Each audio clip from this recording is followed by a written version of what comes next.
thank everybody for coming out this evening. I'd like to thank the counselors Evelyn Jesuit, Lisa Peterson in specific, for allowing us to come in this evening.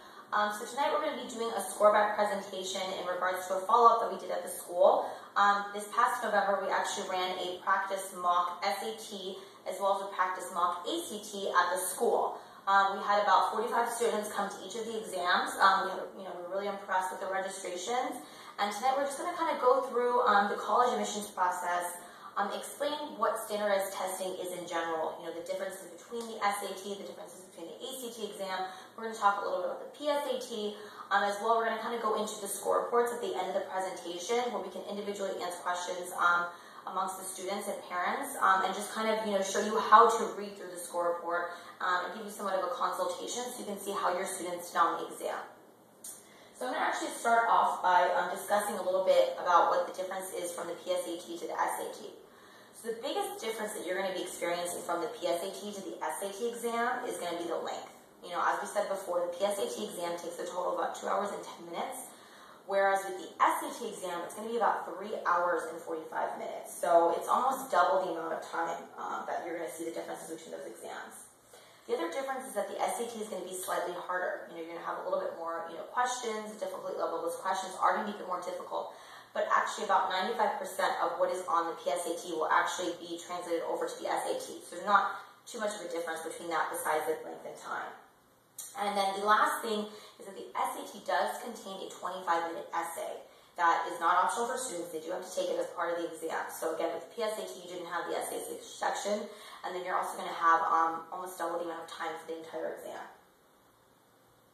Okay, so the SAT reasoning test. As you can see here, we have this lovely pie chart behind us, which we saw one before the PSAT exam. This is for the SAT reasoning exam. And as you can see here, there is a whole lot of stuff going on there. There's different sections. It just looks like a very complicated pie chart, which kind of shows you what the actual SAT exam is going to be like itself in general.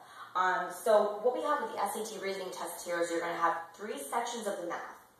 You're going to have 3 sections of the critical reading, and there's actually going to be 2 sections for the writing along with the essay. So compared to the PSAT exam, we only had 2 critical reading sections, 2 math sections, and we only had 2 writing sections, where we have a total with the SAT of 9 sections, 3 reading, 2 reading with the writing section, 2 math, and 3 critical reading. But as you can see here, we do have a 10th section listed, which is called the experimental section. Now what this is it's actually just a section that College Board uses every year where they test the difficulty level of questions for students for future exams. So there's actually no way of knowing on the exam which one is going to be the experimental section. They're not going to tell you. It's either going to be a critical reading or it's going to be a math section. So we really just encourage students to go into each section, with the same kind of endurance and energy and really focus, because you're not going to know which section is going to be the experimental. So as we see here, as I mentioned before, the total time for the SAT exam is going to be 3 hours and 45 minutes. And as you can see here, there is no section that's going to be over roughly 25 minutes for everything in total, for each section. Okay, so the SAT scoring. So basically, there's 3 sections on the SAT, as we said before, critical reading, math, and the writing. Each section is going to be scored on a scale from 200 points to 800 plus level points. And so the total that the students can actually get on the exam will be 2,400 points. The national average for each section is roughly 500 points. That equates over to about 1,500 points on the exam. So if you kind of just want to know where you stand, if you know that 1,500 is the national average, it kind of gives you an idea if you're scoring above or below that as well.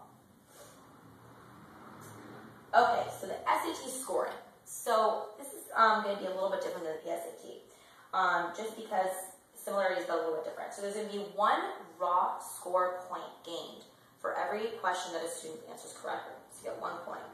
However, for any question that you answer incorrectly, you're going to get 1/4 of a point deducted from your entire score. But if you leave a question blank, so if you don't answer it, you don't get anything deducted. So what we really encourage students to do is, through the process of elimination and how confident they feel on a question, you shouldn't leave it blank if you have narrowed it down to maybe 2 answers that it could be. You should go ahead and guess. But if you get to a question where you have no idea what the answer is, and you see 5 answer choices there, and you're going to be guessing, more than likely you only have a 20% of guessing that correct, so you're probably going to get it wrong, and you don't want to get that quarter of a point deducted. So we really do encourage students to, answer those questions at the beginning of each section, because as we mentioned before, the questions do go from easy to more difficult. So, spend time, make sure you're getting those beginning and middle questions correct. And then as you get towards the end, if you can narrow it down, yes, definitely go ahead and try and guess between 2 or 3 answer choices. But if it's a very difficult question, you have no idea how to answer it, just go ahead and leave it blank, because you don't want to risk answering it incorrectly. Okay, so we're going to kind of go a little bit into the ACT exam. So the ACT exam is a standardized exam that actually competes with the SAT. And it's something that's really been popular, in the Midwest. The SAT exam is still pretty common on the West Coast and the East Coast, but that's actually just trying to change now. As you know, a lot of your students are beginning to take the ACT exam. I'd say the main difference between the 2 exams is that the SAT is a reasoning-based exam. So it really questions the student's ability to reason through a question. It's really not a difficult exam, but the way that the questions are worded and the answer choices that students are given can be tricky. So that's the main thing about the exams, it can be tricky.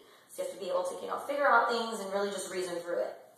The ACT is a curriculum-based exam. So the questions are going to be really straightforward. They're not going to try and trick you, trap you. It's basically, you kind of know the answer or you don't, I might say so. But everything is going to be straightforward. There's not going to be really tricks or traps within the exam and the questions. So the ACT actually has 4 sections versus 3 of the SAT. You're going to have the math, the reading, the English, and then you actually have the science section. Now, students always freak out when they hear science because I don't know biology, I don't know chemistry. The science section, actually, there really is no difficult science on there.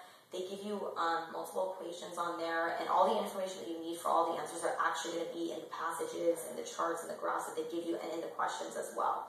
So it's not something that students who say, I don't want to take the ACT because I'm not good at science. It's definitely not, something that we recommend. There is also an optional essay on the ACT. For many of you students, this isn't going to be optional because the majority of the schools that you're going to be applying to will require that essay because they do want to have a piece of your writing to see how it is. So we do recommend that every student does the essay. Really don't consider it as optional because you may need it, when you are applying to certain schools. Each section of the ACT is going to be scored on a scale from 1 point to 36 points. And then your entire score is an average of all 4 sections, again, out of 36 points as well. And the national average for each section is roughly 21 points. So if it's on the SAT, that's about a 1,500. With the ACT, you get the 21. Okay, as we see here, we have a lovely pie chart for the ACT. Now, if any of you guys remember when we were looking at the SAT, we had 10 different sections. There was a whole lot of things going on. It just seemed really complicated and long. ACT, we have everything pretty much broken down. We have the 4 sections. We have the science, which is 35 minutes. You have the English, which is 45 minutes. You have the math, which is 60 minutes. And then you have the reading, which is also 35 minutes. The exam will take a total of 3 hours and 25 minutes if you do the optional essay. Without that, it's 2 hours and 55 minutes. But again, as we recommended to your students, they should be doing that essay. So as we see here also, we looked at the SAT. You had critical reading here, math here, critical reading there, math there. Everything was kind of mixed up. You could start with math at the beginning of the exam and end with it. With the ACT, everything is broken down by section. So when you do a section of science and you finish it in that 35 minutes, you're done with the science. You then move on to the math. You do the math for 60 minutes, you're done with math for the entire test. Then you move on to the reading. So it's just a little less complicated, as we said with the SAT. Some students find this easier to work with because they do like finishing each section and knowing that they're finished with that specific subject. But the difference here is that they're very long sections. So time management is key with students because you really only have 60 minutes to get through the entire math section. So that can be something that, when students are trying to decipher between an SAT or an ACT exam, they may say, I like the short sections. I like, keeping my focus on 25 minutes of math and then moving on to reading and then coming back to math. But some students may like to just finish the math section all at once and move on to the next section. So it really is up to the student.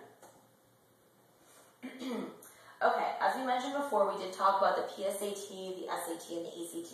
And now we have this lovely chart here that kind of summarizes the main difference between 3 exams. I'm not going to go too much into detail about the PSAT. As we said before, 2 hours and 15 minutes for the PSAT, 3 hours and 45 for the SAT. So a very long exam.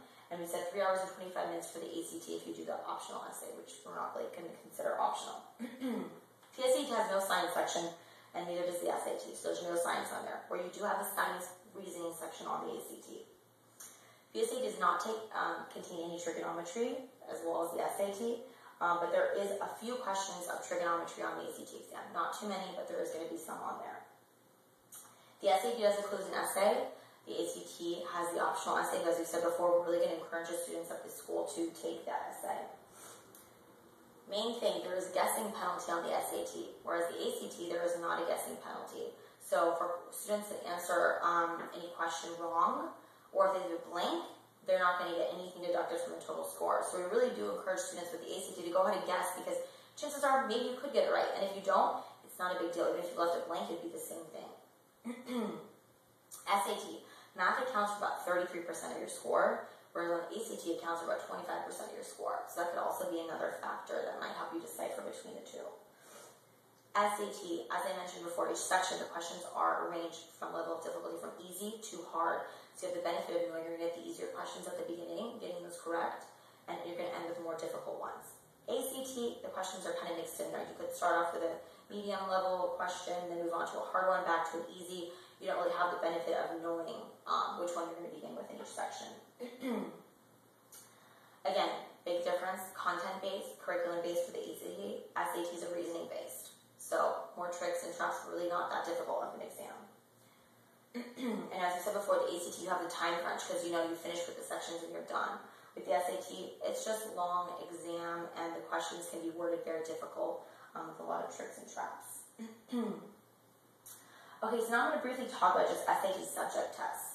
So students can start taking these in actually sophomore year, spring of sophomore year, and again junior year, depending on which subject they're going to be taking. I would recommend that you research which schools you'd like to apply to. Based off of that, you'd see if they do require subject tests or not, because if they don't, it's not something that students need to do, and really, you should really only be taking subject tests in in subjects that you are proficient in, that you know inside and out. Not maybe a class you didn't do so well in. So really only if you need them for the schools you're going to be applying to, and make sure that it's a subject that you really are proficient in. As we see here, just kind of going through it, you have literature for English, for history, you have U.S. history and world history. Math, you have math level 1 and math level 2. Most students will actually just do math level 2 because it covers things that are in math level 1, so it's not really necessary to be taking the math level 2 subject tests. For science, you have biology, chemistry, physics, and then you also have the languages: Chinese, French, German, Spanish, modern Hebrew, Italian, Latin, Japanese, and Korean. Okay, so the testing timeline. So where do we all stand right now? So we're all in our junior year. All your students are in their junior year, about to finish the fall semester, go into the spring semester. As you can see here, they did take a PSAT, and this is their sophomore year. They took a PSAT again this year in October. The perfect time to really start preparing for students, we recommend in taking these exams, is the spring of junior year. You've really learned pretty much everything you're going to need to know on the exams. You've taken all the classes. You can start taking exams from January in the spring, January, all the way through June. So it's going to be offered in January, March, May, and June for the SAT exam. For the ACT exam, it's going to begin in February, April, and then you have another opportunity in June. So you have a couple of chances to take it during your spring semester or junior year.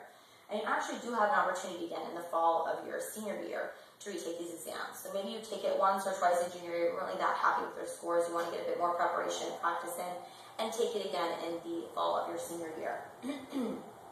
As you mentioned before, spring of your junior is also when you're doing your subject tests and your AP exams, all sorts of those things. And then again, in the fall of your senior year is when you're going to also be doing last-minute standardized testing. Then also you're going to be applying to schools. So we really do recommend to get in all the preparation you really can in the spring of your junior year and really begin taking those exams then, because it is the best time to be doing that.